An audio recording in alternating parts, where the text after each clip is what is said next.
Assalamualaikum Saudara Hikayah, bagaimana kabarnya? Ini adalah episode terakhir dari lanjutan alur film Nabi Muhammad SAW. Tanpa berlama-lama lagi, inilah alur filmnya.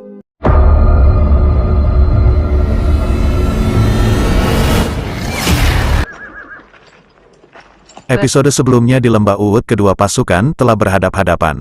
Hindun yang mempunyai misi tersendiri, yakni ingin membalas dendam kepada Hamzah, menemui Wahsy. Ia memberitahu Wahsy dan menunjukkan sosok Hamzah. Wahsy pun diperintahkan untuk fokus membidik Hamzah. Perang pun berkecamuk. Terlihat pasukan muslimin terus menggempur pasukan musyrikin. Wahsy terlihat terus mencari posisi Hamzah, ia hanya fokus untuk menyerang dan membunuhnya. Ia terus merangsek masuk dalam pertempuran sampai akhirnya ia melihat sosok Hamzah tengah sibuk menghadapi beberapa pasukan musyrikin. Wahsy terlihat mengamati Hamzah dan menunggu ia lengah sehingga Wahsy bisa membidik dengan tepat.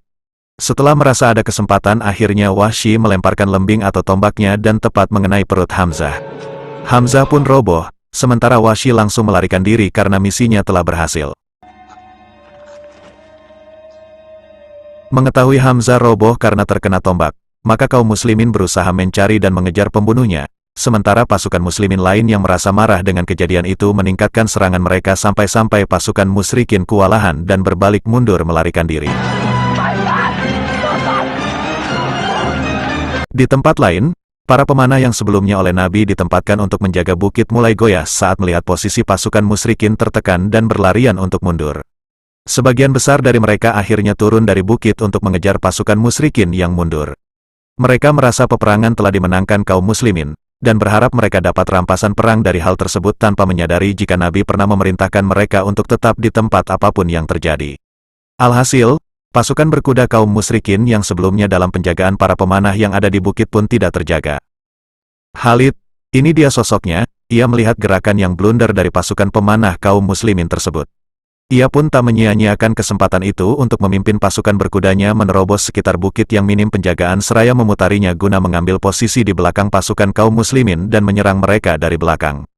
Akhirnya pasukan kaum muslimin pun terjepit berada di tengah-tengah pertempuran. Mengetahui ada serangan mendadak dari belakang mereka, pasukan kaum muslimin sangat terkejut dan menjadi kocar-kacir tak karuan, sedangkan pasukan musyrikin yang di depan melihat keadaan itu pun kembali maju menyerang. Dengan posisi terjepit seperti ini, pasukan muslimin pun akhirnya tidak solid lagi sampai-sampai Nabi pun terancam keselamatannya.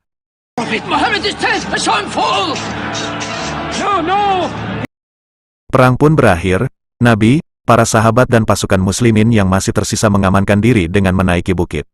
Mereka diamankan oleh beberapa pemanah yang masih tersisa sehingga kaum musyrik pun tidak dapat mengejar ke atas bukit tersebut karena anak panah akan menyerang mereka setiap mereka berusaha menaiki bukit.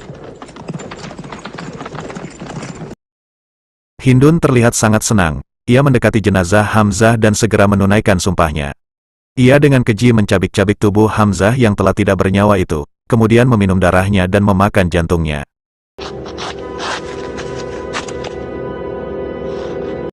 Setelah kekalahan dalam perang Uhud, kaum muslimin kembali beraktivitas seperti biasa.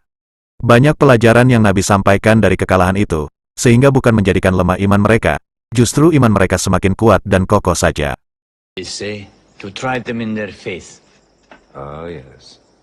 Berlatar di sebuah gurun pasir yang luas, terlihat sekelompok besar kaum muslimin dan Nabi berjalan menuju Mekah. Mereka bermaksud melaksanakan haji sehingga mereka tidak mempersenjatai diri. Mereka pun beristirahat dan berkemah di sekitar oase.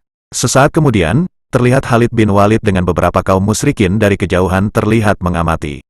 Khalid dan rombongannya mendatangi Nabi dan kaum muslimin. Mereka bermaksud memprovokasinya agar ada kericuhan. Namun Zaid yang tahu maksud Khalid dan kawan-kawannya mengingatkan kaum muslimin agar tidak terpancing. Alhasil Khalid pun dan rombongannya pergi meninggalkan tempat tersebut karena usaha provokasi mereka yang gagal. Malamnya, Suhail, ini orangnya, mendatangi kemah Nabi dan bertemu dengan beliau karena ia ditugaskan pemuka Mekah untuk mengadakan perjanjian dengan Nabi dan kaum muslimin. Isi perjanjian tersebut adalah menawarkan gencatan senjata atau tidak boleh saling mengganggu dan memerangi selama 10 tahun. Juga Nabi dan kaum muslimin diminta untuk mengundurkan niatan haji mereka kali ini, dan kaum muslimin dibolehkan untuk berhaji pada tahun mendatang. 10 years of peace. We need that time.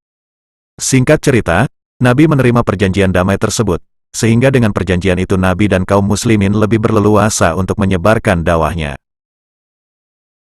Para sahabat memanfaatkan momentum ini dengan terus menyebarkan Islam. Bahkan Rasulullah Shallallahu Alaihi Wasallam pun memanfaatkan masa damai ini dengan mengajak kepada Islam melalui surat dengan mengirim utusan beliau kepada para raja ataupun penguasa suatu negeri.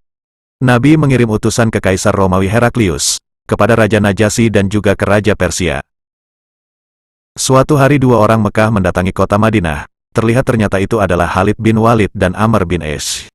Mereka berdua pun langsung menuju Masjid Nabawi dan bermaksud menemui Nabi. Dengan pertolongan Allah Ta'ala, ternyata kedua orang ini berniat memeluk Islam dan langsung bersyahadat di hadapan Rasulullah Shallallahu Alaihi Wasallam. I witness that there is only one God, and that Muhammad is his messenger.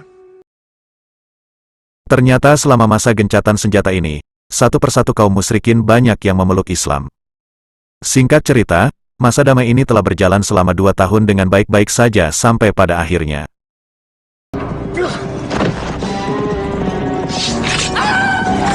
Beberapa orang dari Quraisy menaiki kuda membantai kaum muslimin yang tidak bersenjata. Mereka mengobrak-abrik perkemahan dan menghabisi siapapun kaum muslimin yang berada di situ. Mengetahui kejadian itu Nabi sangat marah dan merasa kaum musyrikin telah mengkhianati perjanjian damai yang telah disepakati. Di tempat lain, Abu Sufyan pun juga terkejut mendengar kabar jika sekelompok orang dari pihaknya mengingkari perjanjian damai dengan menyerang sekelompok kaum muslimin. Ia merasa jika ia tidak pernah memerintahkan siapapun untuk melakukan perbuatan itu. Abu Sufyan pun merasa malu dan harus bertanggung jawab atas kelakuan beberapa orang bodoh tersebut. Abu Sufyan pun menggelak kudanya untuk segera menuju Madinah menemui Nabi. Abu Sufyan menjelaskan, ternyata yang melakukan kebiadaban itu bukanlah orang Quraisy melainkan sekelompok orang Baduy. Ia bermaksud memperbaiki perjanjian damai dengan kaum muslimin, akan tetapi Rasulullah berpaling dari Abu Sufyan dan tidak meresponnya. Why do you turn from me? Don't go. Singkat cerita, Nabi Muhammad Shallallahu Alaihi Wasallam memerintahkan kaum muslimin untuk bersiap menuju Mekah. 10.000 pasukan berangkat ke kota Mekah hingga mereka sampai di suatu tempat. Nabi memerintahkan untuk membuat perkemahan untuk beristirahat di tempat tersebut. Pada malam harinya, terlihat Abu Sufyan mendatangi perkemahan kaum muslimin dan menghadap Nabi untuk memeluk Islam. For me, no bread.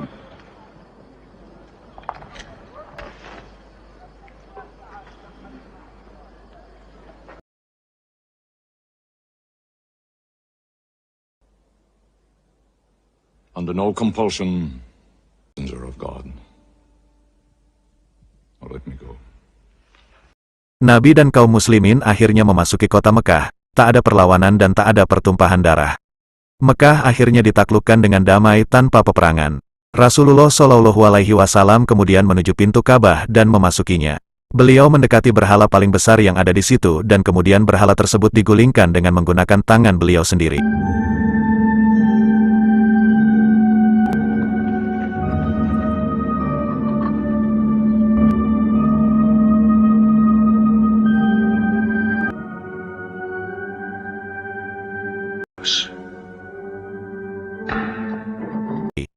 Kota Mekah pun jatuh dan Islam pun dimenangkan Allah Subhanahu wa Ta'ala. Masya Allah. Allahu Akbar. Asyhadu an la ilaha illallah.